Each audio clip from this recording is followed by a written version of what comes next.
Being a Jedi is not just about power or lightsabers or even skill with the Force. It is about connection, being part of something bigger.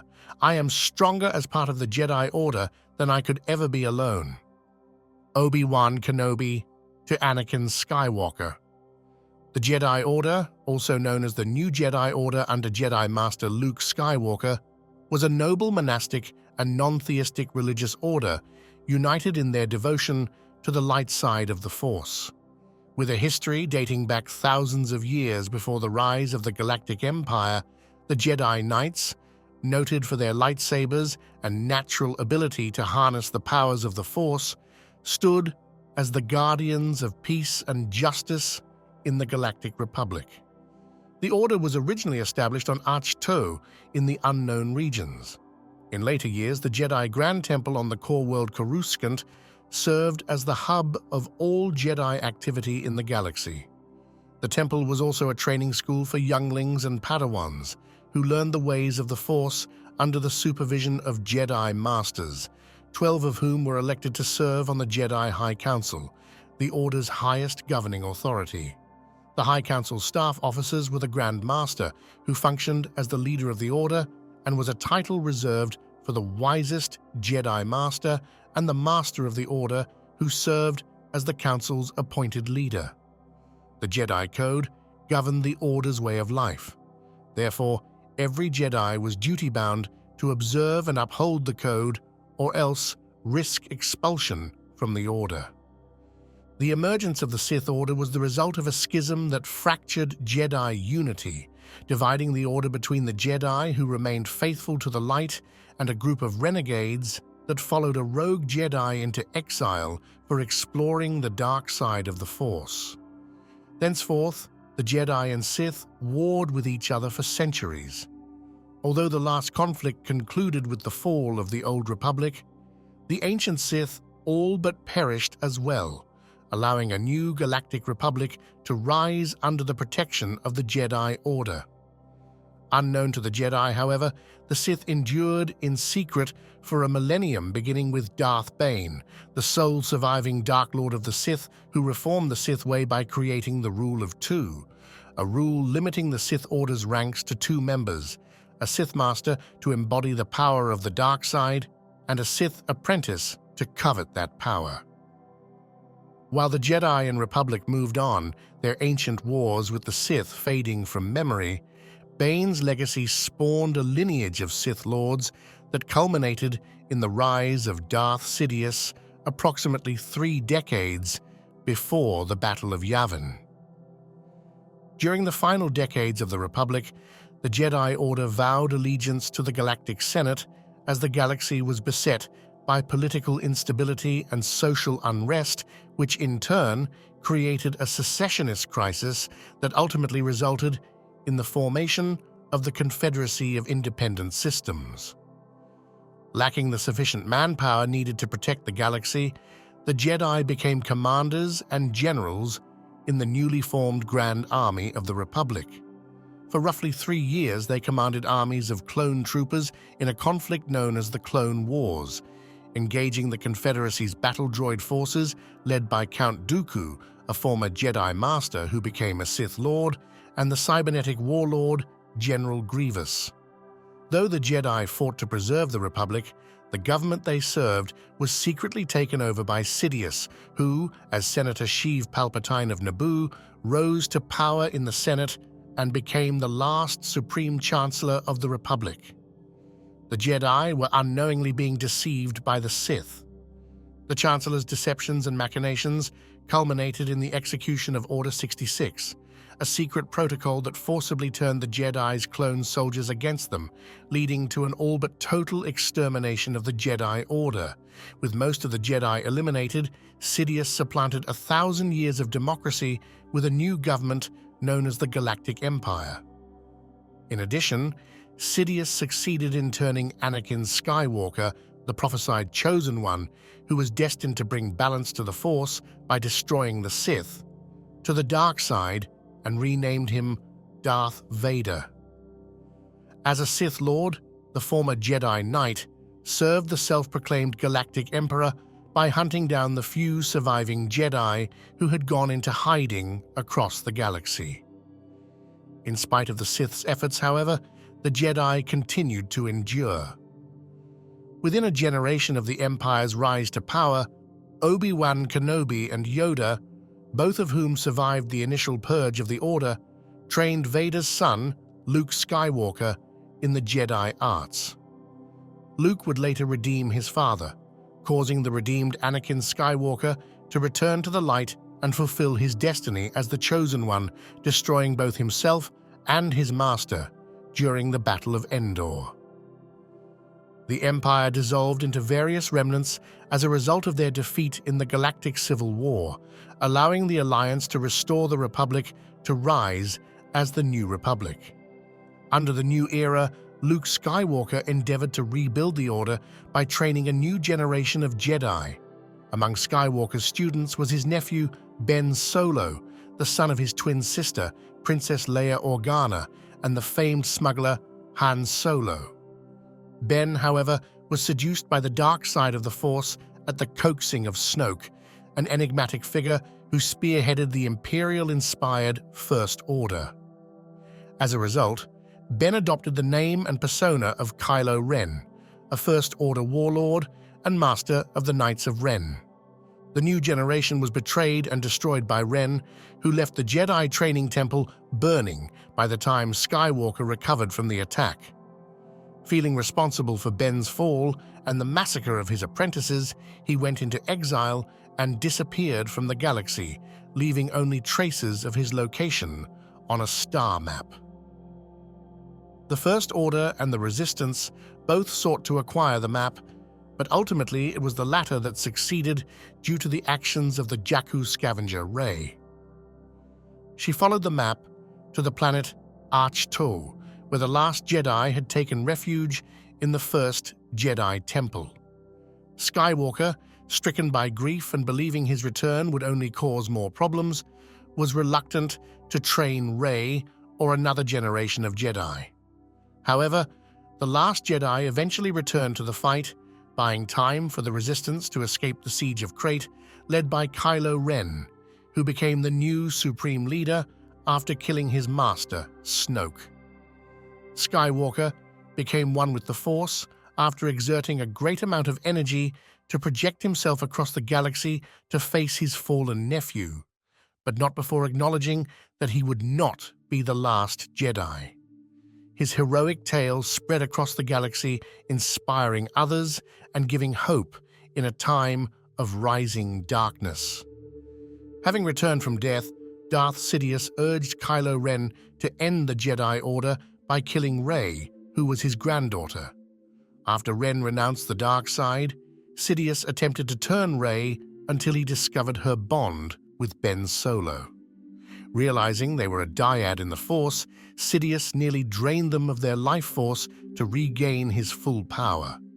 Though weakened by Sidious's attack, Rey was strengthened by the spirits of past Jedi, allowing the apprentice to stand against the Dark Lord of the Sith. She destroyed her grandfather using his own Force lightning against him, preventing the rebirth of the Sith Order, but the effort left her dead. Solo resurrected her at the cost of his life, becoming one with the Force as the last Skywalker. The Skywalkers were gone, but their legacy endured through Rey, who took the Skywalker name to honor her mentors and restore the Jedi Order to its former glory in time. The Order tends to be what it needs to be for any particular time. Sometimes we're warriors fighting the forces of evil. Sometimes we govern. Sometimes we do the opposite, drawing inward, studying the Force and its mysteries. Sometimes we explore, sometimes we do all of those things, and sometimes we are carved down to almost nothing. Those who are left must bear the responsibility of being one last bit of light in a galaxy filled with endless dark. Elzar to Luke Skywalker. The Jedi Knights were a noble order of Force-sensitive protectors, united by their ability to use the Force, who upheld peace and justice in the Galactic Republic for over 1,000 generations, carrying out what they sensed to be the will of the Force as its instruments. As keepers of the peace, the Jedi Order undertook diplomatic missions on behalf of the Galactic Senate and pursued interplanetary criminals across the galaxy. Whereas the Sith, the historic enemies of the Jedi Order, harnessed the dark side of the Force for power, the Jedi followed the ways of the light side of the Force. The Jedi Code, along with a collection of other foundational texts, guided the Jedi way of life, governing the behavior of individual Jedi to the philosophy and training regimen of the Order as a whole. Though the Jedi worshipped no specific deity, the Chosen One played an important role in Jedi prophecy and mythology. The virtues of the Order included compassion, generosity, peaceful resolution, and spreading justice. Jedi needed to understand they were, like all people, imperfect and needed to always learn to be better. The Jedi were instructed in the ways of the Order and the Force. As their knowledge grew, each member progressed through several different ranks. With the exception of Anakin Skywalker, prospective Jedi were identified a short time after birth by the quantity of midi-chlorians in their blood, a factor which indicated the level of a subject's Force sensitivity. Many of these children were listed within Jedi holocrons before being identified by the Order. Training began at the level of the Jedi Initiate. At some point in their training, younglings were expected to find their own Kyber crystal, the heart of the lightsaber, a distinctive and elegant weapon of the Jedi, in order to pass an ancient rite of passage known as the Gathering. Younglings who succeeded in their trials graduated to the level of Padawan, the apprentice of a more experienced member of the Order. In accordance with the Jedi Code, a master could instruct only one student in the ways of the Force at any given time. The Padawan braid, a symbol that represented a Jedi apprentice's status in the Order, was worn in the hair or head, depending on the Padawan species. The braid was removed when a Padawan ascended to the rank of Jedi Knight, or in the case of banishment from the Order's ranks. The Jedi trials were a series of tests that ultimately determined whether a Padawan was worthy of the rank of Jedi Knight. After becoming a full-fledged member of the Order, a Jedi could choose to adopt a Padawan of their own as part of the Order's tradition in training the next generation of Jedi. Teaching the ways of the Force to the next generation of Jedi was considered one of the greatest honors in the Order, its existence and traditions perpetuated through a cycle of training and education. The Eye of the Nihil, Martian Rowe, believed that being structured into an order gave Jedi an advantage. In addition to tapping into the Force, any Jedi could tap into their order to find confidence and structure. Being part of a united group made it so individual, Jedi were willing to make large-scale decisions, which they believed would spread their light throughout the galaxy. In effect, a Jedi was not merely strong and bold because they could use the Force. Instead, being part of the overall Jedi Order helped them grow to embody those traits. Comprised of 12 Jedi Masters, the Jedi High Council was the governing body of the Jedi Order. The most powerful and legendary Jedi held the rank of Jedi Master. Again, with the exception of Skywalker, the Jedi High Council, the highest governing body of the Order, consisted of Masters throughout the history of the Order. Among the High Council, the title of Grand Master was conferred on the oldest and wisest member of their group, while the Council's leadership rested with the Master of the Order. The Jedi Order, in its capacity as a peacekeeping force of the Republic, vowed allegiance to the Galactic Senate and democracy. As an extension of the Republic's judiciary branch, the Order was under the legal jurisdiction of the Senate, and as leader of the Senate, the Supreme Chancellor had the privilege to make requests of the Order. However, this prerogative did not give the Chancellor direct authority over the Order, which was legally under senatorial oversight. According to Sheev Palpatine, the office of the Chancellor would become a dictatorship if the Order was forced to comply with orders from the Republic head of state. Locations. The most famous of the Jedi temples, located on Coruscant, served as the home of the Jedi High Council and the vast library of data known as the Jedi Archives. Luke Skywalker. Jedi temples served as places of worship, training schools, and repositories of knowledge for the Jedi Order. The first Jedi temple was built atop a sacred island on Arch-2, tens of thousands of years before the First Order Resistance War.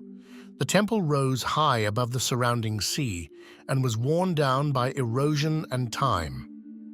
Some signs of its past remained, however, such as mosaics and an ancient meditation ledge. One such mosaic depicted the Prime Jedi in a state of meditation. The same mosaic symbolized the nature of the Force as a duality between the dark side and the light. The Jedi Order made its home in the Jedi Grand Temple on Coruscant, the capital world of the Galactic Republic. Over the millennia, the temple served as the central hub of all Jedi activities in the galaxy.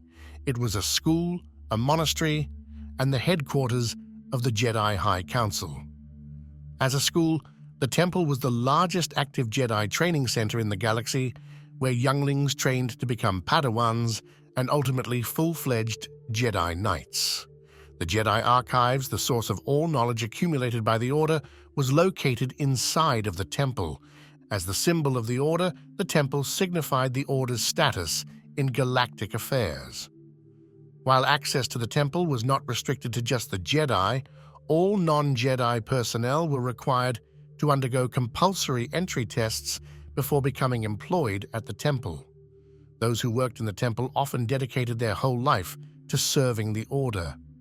Having sustained extensive damage during the fall of the Jedi, the temple was renovated and renamed as the Imperial Palace, with only the original structure's corpse and 5 skyscraping towers remaining intact.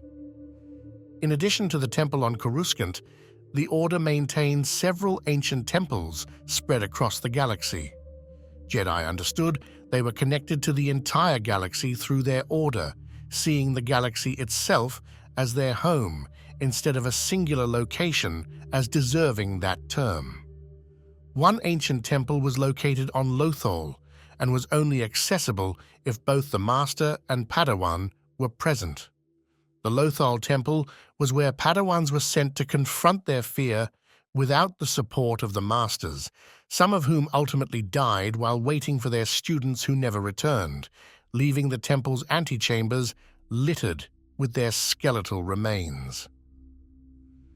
Other Jedi enclaves included the Temple of Edith on Devaron, the Temple of Vrogas Vas, and the Temple of Ilum, where younglings were sent to participate in the gathering. The Jedi Order established smaller outposts at various locations around the galaxy, including one on Elphrona. These outposts dated as far back as the High Republic era, and the Great Jedi spread across the galaxy that saw them work alongside various communities. It contained various artifacts that were important to the history of the Jedi. While Ilum was regarded as the most sacred planet to the Jedi Order, the desert moon Jeddah, a holy site and home to one of the first civilizations that explored the nature of the Force, was considered a spiritual home of the Jedi. Like Ilum, Jeddah contained the Kyber crystals that the Jedi used to create their lightsaber. It was also a holy site for pilgrims throughout the galaxy who sought spiritual guidance in the holy city of Jedha. At one time, it was an important world to the Jedi. A number of Jedi sites could also be found on the planets Tython and Ossus, such as the Jedi Temple of Tython or the First Temple on Ossus. The Jedi maintained a connection to Tython, and one of their sacred texts described notable beasts of Tython. Ossus was also the location of the Great Jedi Library, which was destroyed before the Clone Wars and in complete ruins by the time of its rediscovery by Luke Skywalker. Despite this, Skywalker still located an original copy of the Ramagon, one of the sacred Jedi texts, on the planet. During the New Republic era, The Jedi Temple of Luke Skywalker was constructed on Ossus with the goal of becoming a great school for future generations of students in the restored Jedi Order.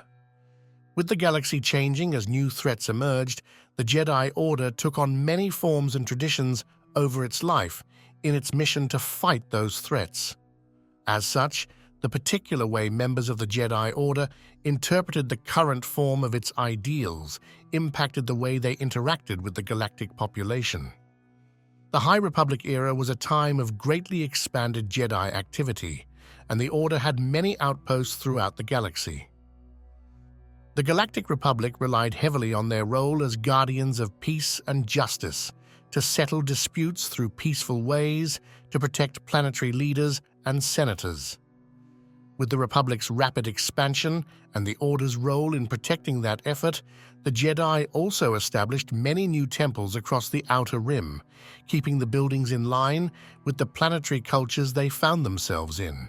With many Jedi living amongst these communities through such temples or while out on their mission, the Jedi learned local customs and truly became part of the cultures they protected.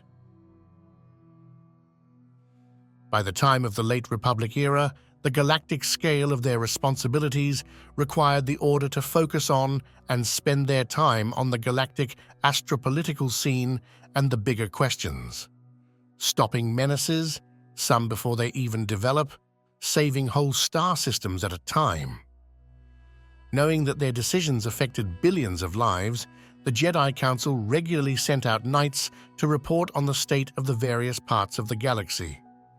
However, as their duties amounted, several Jedi outposts were shut down to direct resources where the Republic needed the Jedi the most, and their withdrawal caused many people to abandon the settlements grown around the presence of the Order. Jedi Knights found it increasingly difficult to find time for personal interaction with the people of the galaxy, with many young Jedi often forgetting that concerns that seemed small on a galactic level were often huge for the individual, despite Master Yoda and other Council members' efforts to teach them to pay attention to the present and where they are. In effect, the Jedi Order grew increasingly isolated from the galaxy at large, much to the concern of Jedi Master Qui-Gon Jinn, due to its shrinking number of outposts. Focusing on galactic issues instead of remaining on a smaller scale, the Jedi thus were focused more and more on the future of the Republic. Secluded from the galaxy at large due to its headquarters on Coruscant, the Jedi Order was left adrift, not only because of its isolation, but also how it had become heedless of strange changes within the Force. While the Jedi still cared about the galaxy, the Jedi stayed locked away in their shrinking number of temples instead of remaining a part of local communities as they had in the High Republic era. Jinn and Master Yoda feared that since many people of the galaxy saw and interacted with Jedi Knights less and less, they might start to believe or could be made to believe that the Order ceased the care about them. What with many of the Order's other outposts being shut down while the temple on Coruscant remained, Jinn pondered if the Order's headquarters sitting on Coruscant was a problem, reasoning it made them look like Republic warriors. While Yoda warned him that the Council would not agree with his concerns about Coruscant, Jinn even feared the Jedi themselves could fall into that viewpoint and lose the true meaning of what it meant to be a Jedi. During the High Republic era, the Order and the Jedi Council enabled Jedi who were drawn to solitary action to become way-seekers, Jedi who operated outside of the dictates of the Council to instead follow the Force on their own terms. Such a position was seemingly not permitted in the late Republic era due to the defiance it showed towards the Council. Way-seekers were still bound to the values of the Order, so their abilities and skills could not be used in the pursuit of selfish concerns. Although they were not meant to be soldiers nor warriors, the Jedi of the last years of the Republic became generals of the Republic military and fought in the Clone Wars. Jedi Knights of all eras adhered to the Jedi Code. However, there were debates on how to follow its doctrines, and many Jedi developed their own personal understanding of them. One major concept was that of avoiding attachments, but different Jedi expressed different understandings of that rule. Padawan Kevmo Zink explained the overall idea behind avoiding attachments was inspired by the Jedi Order's mission to the Force.